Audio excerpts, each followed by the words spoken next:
الحمد لله وكفى وسلام على عباده الذين اصطفى أما بعد فقد قال الله تبارك وتعالى في محكم كتابه وهو أصدق القائلين أعوذ بالله من الشيطان الرجيم بسم الله الرحمن الرحيم يوم يكون الناس كالفراش المبثوث وتكون الجبال كالعهن المنفوش فأما من ثقلت موازينه فهو في عيشة راضية وأما من خفت موازينه فأمه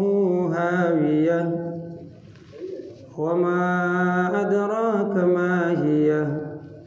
نار حامية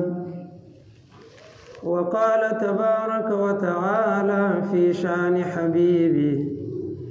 إن الله وملائكته يصلون على النبي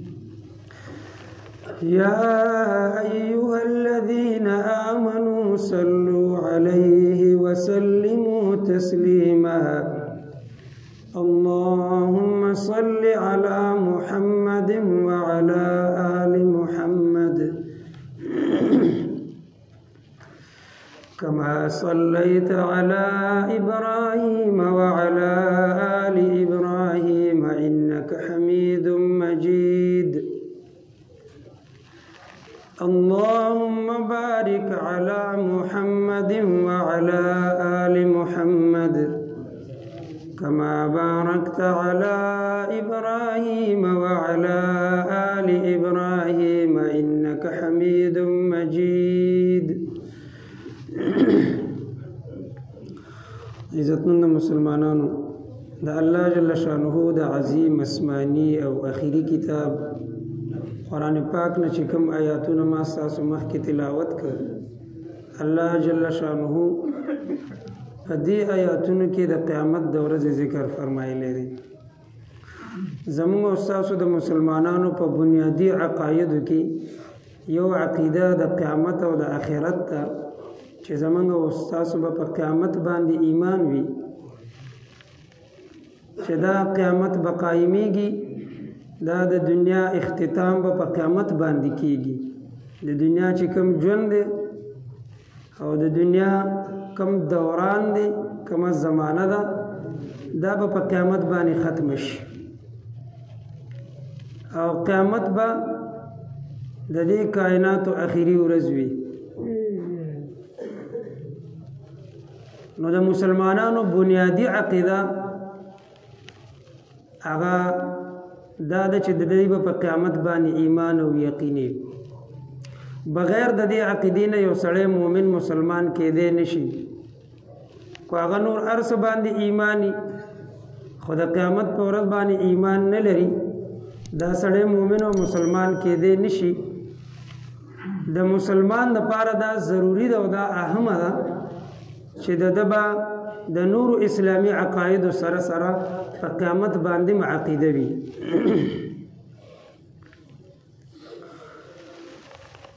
د مکی مشرکین او د عربو خلق چې کوم هغه د قیامت په ورځ باندې یقین او ایمان نو او دا هغه ذهن بدا خبر نه غسه چې دوباره به الله پاک مونږ څنګه ژوند دی کوي قرآن پاک کې الله فرمایي اذا متنا وكنا ترابا وعظاما أئنا لمبعوثون د مشرکین خبر الله پاک نقل کړي ده الله فرمایي چې دا مشرکین وای پیغمبر علیه الصلاۃ والسلام ته آیا چې کله موږ مړو شو وكنا عظاما او موږ اډو کې شو او خاوري شو نو آیا موږ به دوباره ژوند کولای شو او آباؤنا الاولون او زمونږ هغه تیر شوي مخکینی پلانان به هم دوباره ژوند کولی شي الله فرمائے قل ان الاولین والآخرین لمجموعون ستاسو هغه مخکینی او رستنی چې څومره مخکینی تیر شوی دی او څومره به رستنی راځي دا ټول به الله جل شانو د قیامت پر ورځ باندې راجمع کوي دا ټول به الله جل شانو د قیامت پر ورځ باندې ژوندي کوي نو د مکی مشرکینو د نورو اسلامی عقایدونه چې څنګه انکار کاو نو یو بګه دا خبره مو چې هغه د قیامت د ژوند انکار کاو د آخرت د ژوند انکار کاو په قیامت باندې د هغه ایمان نو او زموږ استادو د مؤمنانو مسلمانانو بدا عقیده چې د قیامت ورځ راتلونکې ده مونږ سره به الله جل شانه زمونږ د هر یوې خبرې حساب کتاب کوي او قرآن پاک کې او احادیثو کې چې د قیامت کومې سختۍ بیان شوي دي یقینا هغه همغسې دي چې څنګه الله ویلي د الله پیغمبر ویلي په دې به زمونږ استادو ایمان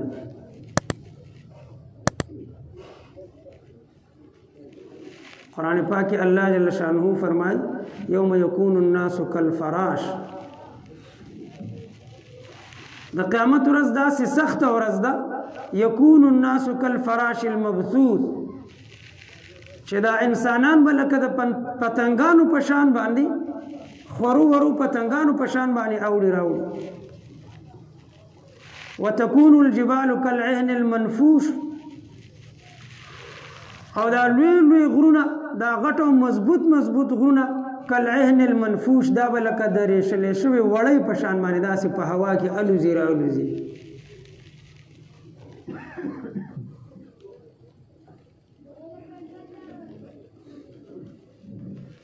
قرآن کې الله جل شانه فرمایي اذا زلزلت الارض زلزالها کله چې د ازمکه اوجړه کول شي جړه کول سره واخرجت الارض اثقالها او دا ازمکه خپل د دې په خېټه کې چې څه دي هغه راوباسي بهر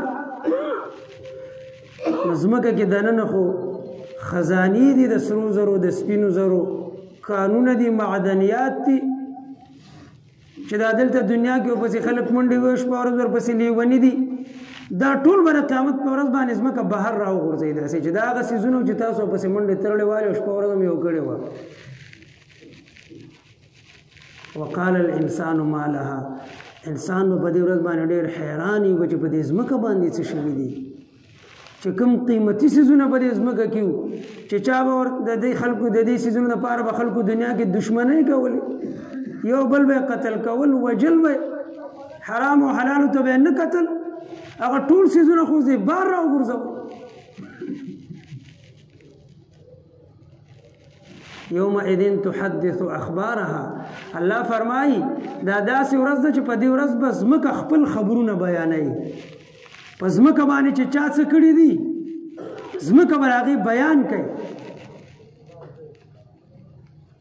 چې فلان کی کس ما باندې دا کار کړو فلان کی دا کړو فلان کی دا کړو فلان کی دا کړو يومئذ تحدث اخبارها دا زمکه په دغه ورځ باندې خپل خبرونه بیانې خپل خبرې وکړي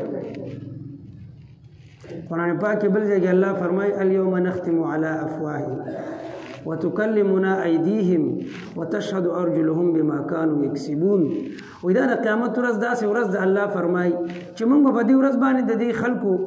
او د دې کافرانو او د دې ګناګارانو په خلو باندې مهرونه ولګو وتكلمنا ايديهم وتشهد ارجلهم بما كانوا يكسبون او موږ به د دې خپل او د دې لاسونو له خبرو کولو قوت ورکو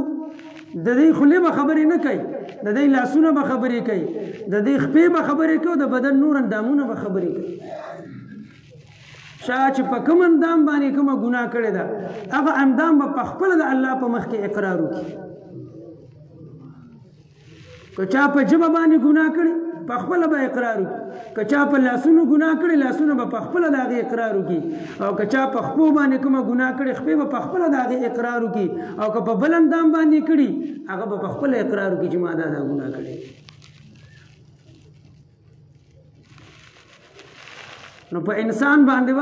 په دغه ورځ باندې ځمکه هم ګواه شي خپل اندامونه هم په ګوايو کې چې په ما باندې دا ګناهونه کړي.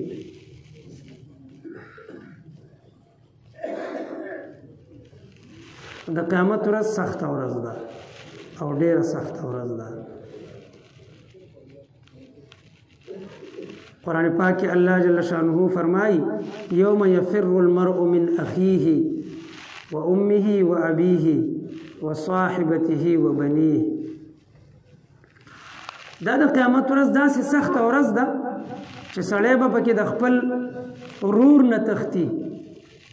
د خپل مور نه به تښتي، د خپل پلار نه به تښتي، د خپل ښځې نه به تښتي. او تښتي به ولې هم دې وجې نه چې که د ده چېرته په ما باندې حقوق یې د هغې مطالبه ونه کړي، یاره نه نورې نیکۍ ونه غواړي